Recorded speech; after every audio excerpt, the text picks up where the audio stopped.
All right, we're going to continue on our lesson of 4.3 of real world ratio problems. We're on page 141. I would highly recommend that you look at that page with me as I do this problem. A box contains baseball and football cards. The number of baseball cards, the number of football cards is in the ratio of 5 to 1. I've written that right here. If the total number of cards is 1,380, find the number of each type of card. Well, if you've got, let's draw a picture of this so you can understand. You got this box, and you've got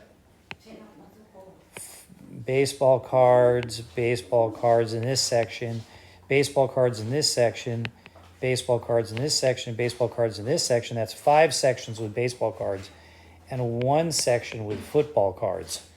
And that means that there's a total of 6 sections, 6 different parts that make up all these sports cards. So what you need to do then, if there's a total number of cards of 1,380, we split that 1,380 into 6 parts.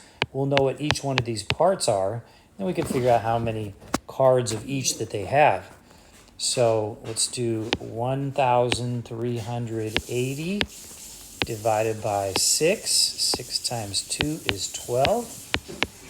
And 6 goes into 180. 18 3 times, so 230.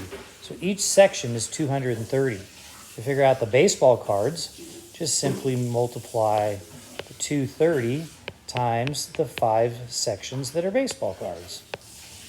And we got 5. We got 3 times 5 is 15. Excuse me, that's a 0. Ignore that mistake. 2 times 5 is 10 plus 1 is 11.